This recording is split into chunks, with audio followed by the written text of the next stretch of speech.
Bom, ao final de vários dias, esse verão não tá fácil com coisas em paralelo, eu consegui fazer o final do restauro da placa do 486. E no final das contas aqui, houveram vários passos importantes desse processo e eu vou mostrar um pouquinho aí os detalhes. O último processo que ainda falta, naturalmente, é limpar efetivamente a placa, tá? Ela está com muito fluxo, eu usei bastante fluxo aqui, o fluxo de seringuinha, esse fluxo aqui muito bacana enfim, existem vários detalhes que eu gostaria de discutir aí vamos discutir um pouquinho mais a miúde, realmente, porque o processo de soldagem em uma placa com danos de bateria é muito mais intrincado do que um simples processo de soldagem, etc. O ácido de bateria, né, a corrosão da bateria, ela torna a soldagem muito mais difícil. E então aí a gente tem que usar ferramentas e outras coisas um pouco diferentes aí. Vamos lá. Bom, durante o processo aí de soldagem e tal, vários componentes aqui, tá aqui a gangue aqui, de componentes importantes justamente para tentar soldar nessa placa tão corroída.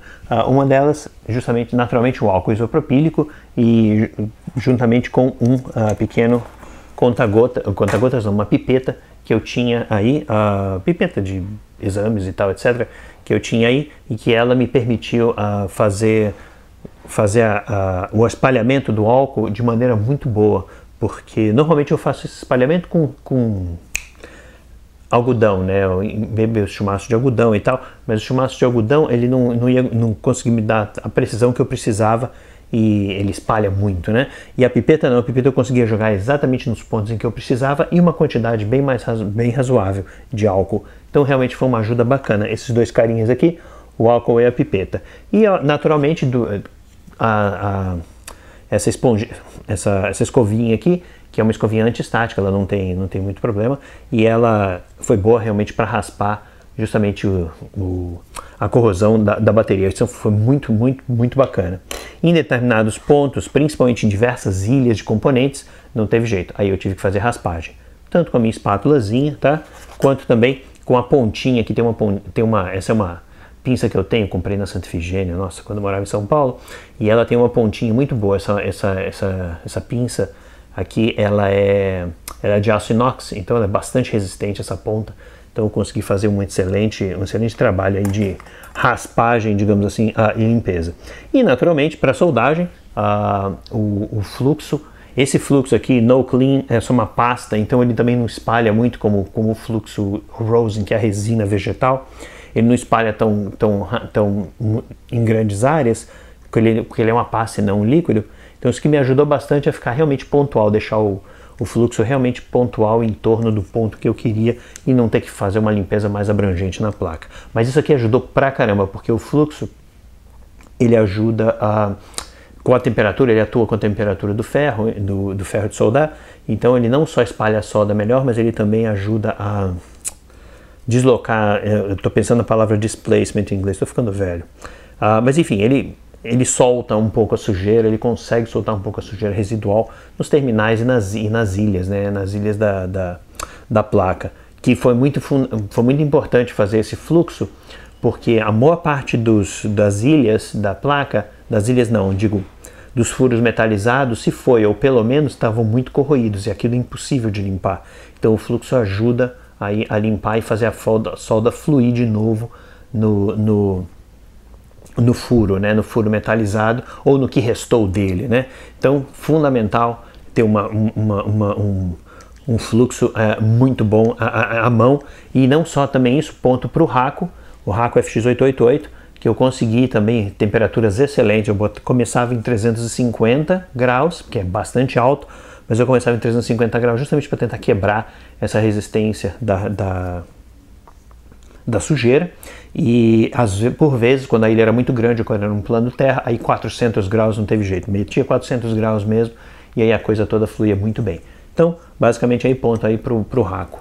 Um outro detalhe aqui que eu fiquei até um pouco meio triste aí, mas basicamente a minha solda principal que eu uso é uma solda Cobix, tá? De 0,5 milímetro de diâmetro, e essa solda que eu tenho, nossa também, comprei em São Paulo, mais de 20 anos, e E essa solda aqui é muito boa para mim, eu gosto muito dela. Mas para esse trabalho de realmente soltar a coisa, eu fiquei espantado. Essa solda que eu ganhei da Farnell não, da Newark, da marca deles, Multicomp Pro, eu ganhei esses aqui como amostra, e essa solda se mostrou interessantemente mais eficiente do que a solda Cobix. Ela flui melhor e ela conseguiu realmente jogar essa sujeira para fora. Então eu gostei muito dessa solda Multicomp Pro, tá? Muito bacana. Então, basicamente é isso aí. Eu não sei se a minha solda Cobix está ficando velha ou sei lá, não sei o que foi. Eu sei que eu fiquei muito feliz com a solda da Multicomp. Bom, agora a gente vai dar uma olhadinha, então eu vou dar uma olhadinha uma aproximada na placa para a gente olhar mais a miúde o resultado final. Bom, mais uma vez aí a placa, tá aqui a parte, já soldei o conector novinho. A placa está suja, tá? Então, naturalmente você vai ver, dá para ver muita sujeira, muita confusão aí. Mas naturalmente aqui você tem todos os capacitores. Esse capacitor eu consegui substituir por um novo, tá? Esses dois também, apesar de não serem capacitores de muito bom estado, mas os outros estavam em muito mau estado, aí não teve jeito. Todos os pequenos capacitores aqui de baixo, esses amarelinhos aqui, eu tinha novos aí, então substituí, bem como os dois cerâmicos, que não tinha jeito, que os dois cerâmicos estavam completamente devastados, né? Isso aqui na realidade são dois de 47 picofarads. Eu também consegui substituir, tá, esse capacitorzinho aqui do lado também eu substituí, bem como o ferrite bead aqui, que é esses beads aqui de ferrite, também estão muito destruídos, eu substituí todos eles, porque eu tinha aí na sucata também. O conectorzinho bonitão aqui também, isso aqui é fácil de substituir, isso aqui tem em qualquer padaria. Agora o curioso é que eu realmente, vocês notem aqui, a minha trilhazinha vermelha, né, o meu fiozinho aqui de Y-Wrap, aquele fiozinho 30, né, mas eu tive que fazer a soldagem dele para reconstruir a trilha até aqui esse ponto, tá? Então, isso aqui na realidade, como a gente faz, a técnica que a gente normalmente usa é solda uma das pontas, tá? Na realidade, primeiro você faz todo a forma do fio, né, como ele vai encaixar, né, na placa. Aí o que você faz? Você solda uma das pontas e segura a outra ponta, e eu, no caso aqui, eu fiz o quê? Eu fiz pontinhos de Durepoxy, Super Bonder. Você pode usar epóxi também. Tanto Super Bonder quanto epóxi você pode usar. O Super Bonder é bom porque ele seca mais rápido, então você não precisa segurar por tanto tempo. E aí depois eu fiz a soldagem final e verifiquei naturalmente com o multímetro para ver se a coisa toda estava funcionando direitinho. Então esse cara aqui funciona muito bem. O cuidado que você tem que ter que é obviamente cianoacrilato. Se você encostar o ferro de solda nele, o vapor do cianoacrilato aquecido é extremamente tóxico, então você tem que tomar muito cuidado com isso. E naturalmente também os resistorzinhos, você nota que o fio passa por baixo de dois resistores e um diodo. Os resistores, tanto os resistores quanto o diodo, eu deixei eles um pouquinho levantados, justamente para não esquentarem muito o fio desnecessariamente, principalmente o diodo, que tem as perninhas mais longas, etc. Então isso aqui basicamente é o que a gente faz, são todos os cuidados que a gente tem que ter, e obviamente com uma boa lupa, com uma boa visão, a gente consegue soldar isso aqui de maneira boa, de maneira bem confiável aí, tá? Aí eu fiz os testes e tal. Então, naturalmente, todo o resto aqui foi trocado. Alguns componentes eu tive que manter. Esse capacitorzinho, por exemplo, cerâmico, estava de excelente estado. Esse capacitorzinho de tântalo também. E esse capacitorzinho esses dois de tântalo, né? Eles estavam em excelente estado, então eu os mantive, bem como os dois transistorzinhos também.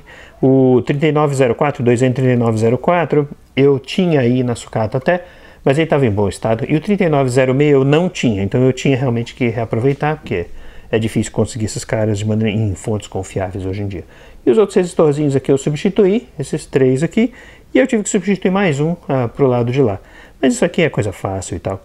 Mas a questão fundamental aqui é justamente manter essa integridade, e não só isso também, mas quando você solda, o fluxo ajudou muito também. Eu não sei se vou conseguir ver muito bem na câmera, mas tem algumas ilhas aqui, eu tive que soldar tanto embaixo quanto por cima, porque a ilha estava, algumas das ilhas, não, alguns dos terminais, né,